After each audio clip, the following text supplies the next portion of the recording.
Hi everybody.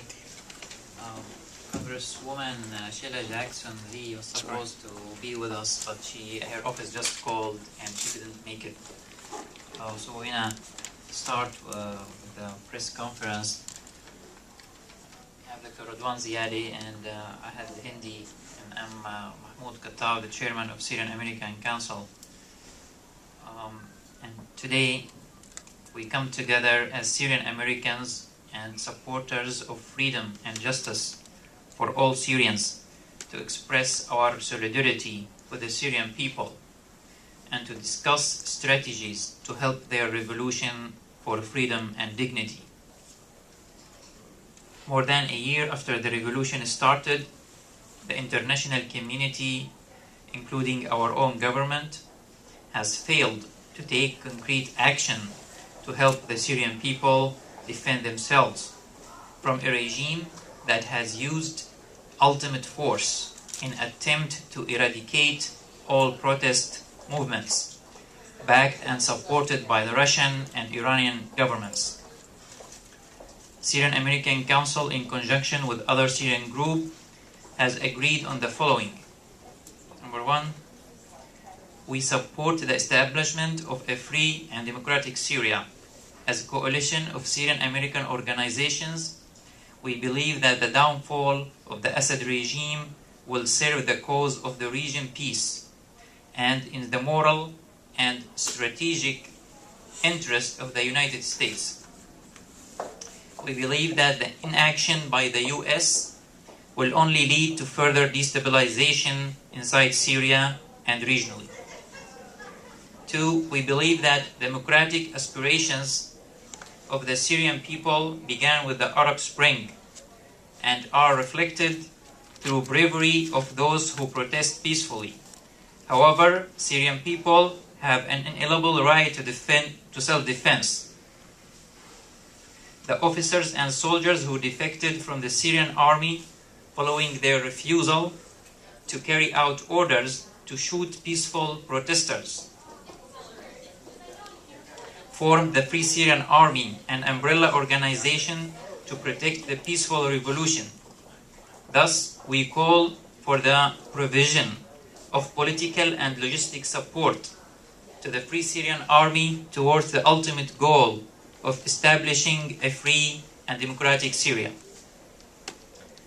We recognize the Syrian National Council as the main representative of the Syrian people, inclusive of all faiths, ethnicities, and major political affiliations. As such, we expect the SNC to uphold democratic principles and procedures in its decision-making and actions.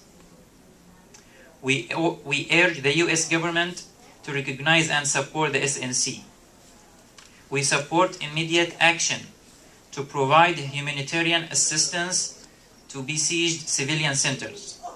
We support immediate military action led by the Arab League and Turkey and supported by US and other friends of Syrian people to hold the mass killing of civilians and other atrocities. We support the establishment of buffer zones and humanitarian corridors to provide for civilian protection and allow delivery of aid and material and logistic support for the revolution. Thank you.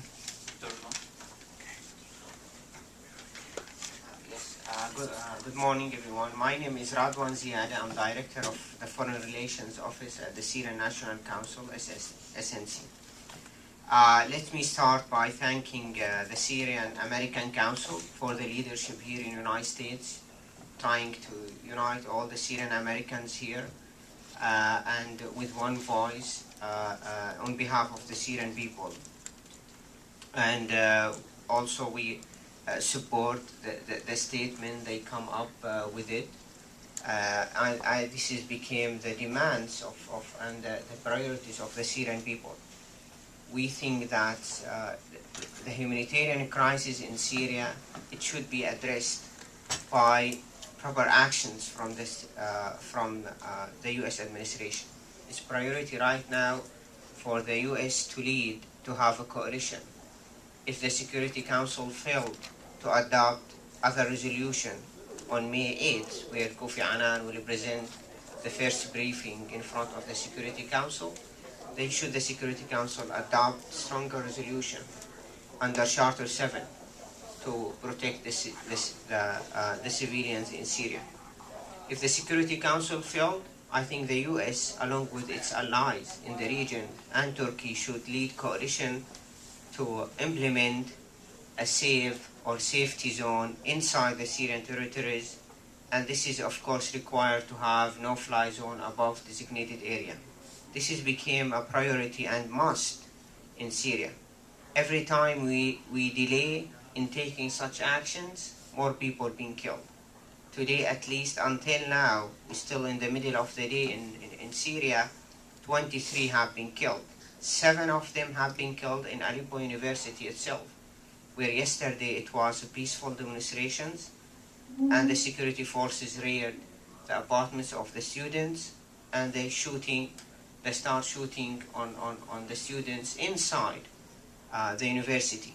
With that lead to the decision of the university to close the university itself. I think with all what's happening in Syria, more than 1 million, according to the UN, has been displaced. 15,000, we do believe, we do have conservative number of 15,000 has been killed since the uprising started, and 140,000 has became sea refugees in the neighboring countries, in Turkey, Jordan, Lebanon, and Iraq, which became a humanitarian crisis. This is why it should be addressed by tougher actions, not give the Assad regime more time, because the only language that the Assad regime will understand is using the force against him. We come up with the same example in Bosnia before, but it was too late, where 100,000 has been killed after the US decided to take the proper actions in Bosnia. I think we are in much better position to take lessons from what's happened there, not to repeat the same mistakes. And this is, we urge, along with all the US organization, with the leadership of the Syrian American Council, for the US administration to lead on this issue, and everyone is looking for what the US can do in the coming days, because I think we have to put an end for the Syrian suffering and for the Syrian crisis. Let me thank you all again for coming, and give some remarks for Ahed and Ahmad, who can speak more about the humanitarian crisis in Syria.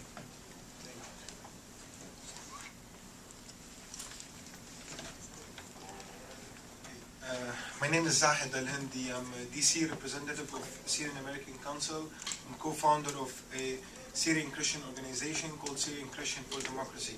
So the reason I'm here now, and I would like to speak about a topic that is circulating a lot recently in DC and within the decision-maker circles, that engaging with the minorities in Syria, and a lot of people are afraid of interfering in Syria due to a loose statement that had said the right of minorities in Syria.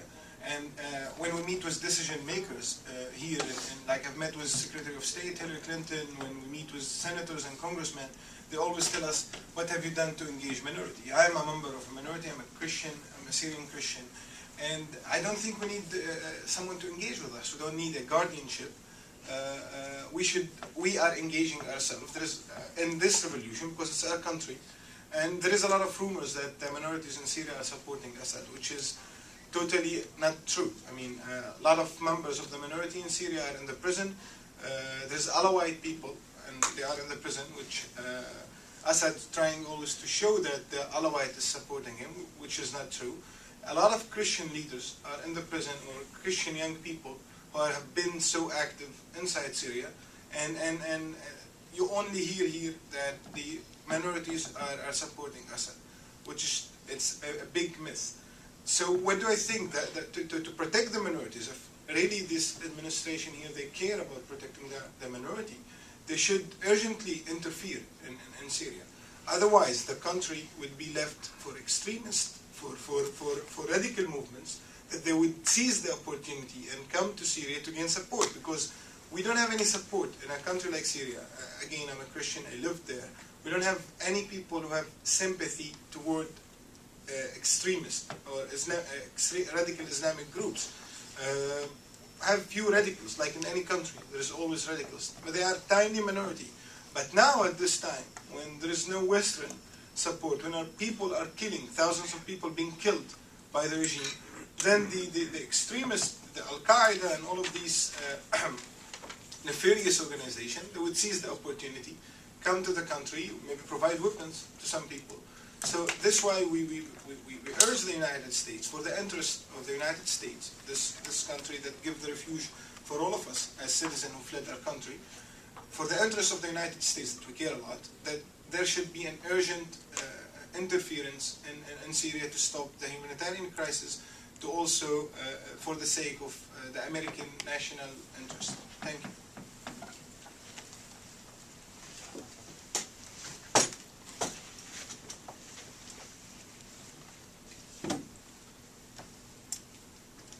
My name is Ahmad Al-Abbas.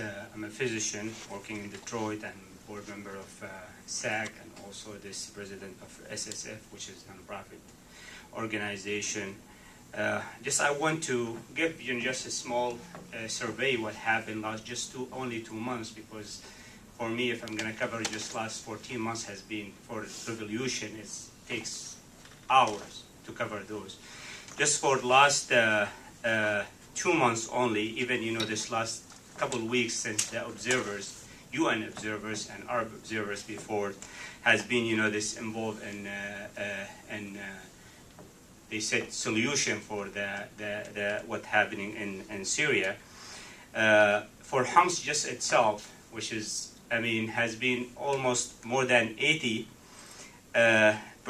of the population has been out of their houses. Even they had been displaced to other part of the city, Homs, or other part of Syria, or outside of Syria to neighbor country, Jordan, or Turkey or Lebanon.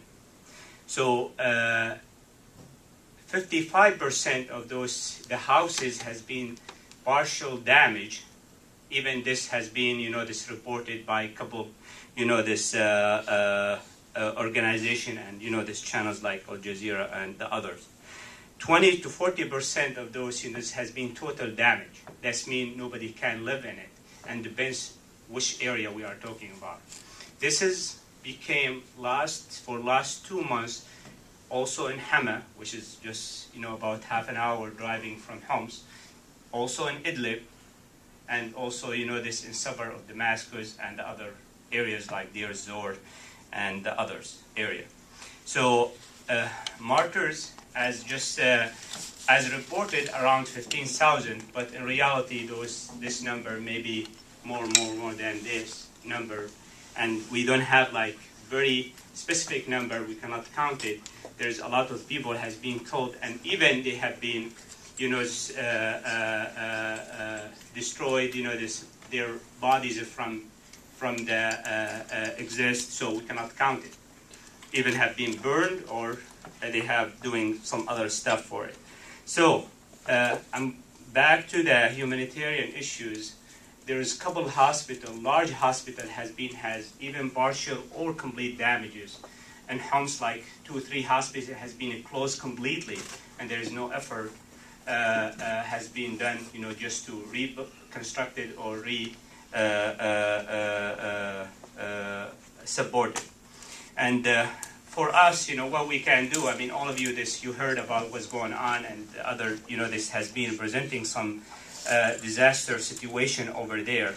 What we ask, we ask a couple points, the most important point now for the refugees in the neighbor countries like Lebanon, Jordan, Turkey. Until this moment, they didn't consider the people over there as, real refugees.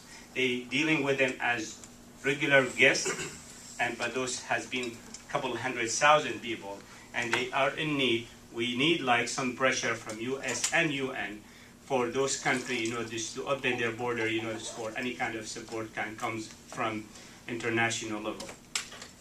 The other, also inside Syria, there's there is, this need for building kind of safe places, medical points like small hospitals should be covered by also UN. And this FDOS, they can help us with this point will be very good. And also I want to cover some points. This for the effort should be done for the medical supply. We have been in big problem. This about medical staffing, nursing staff, physician staff inside Syria. There is no safe environment to work. And some of those, this is has been killed or injured. I have just one, we had case, this in Lebanon, one of the physician has been, this helping the people in the hospital. Bomb, this came over and he get injured his, one of his legs and get infected, and now he had it amputated, completely. So we need some kind of structuring for these issues sooner more than later. And other things, this for like food issues and food supply. We have a lot of cities, this inside Syria. The stores has been closed completely. The people, they cannot find any sources, even to buy if they have money, for sure, or to get this food supply. And we need like strategic, this storages around, those country and inside the country, and should be covered by, UN and observed by those observers has been there. And thank you. Anyone have any questions?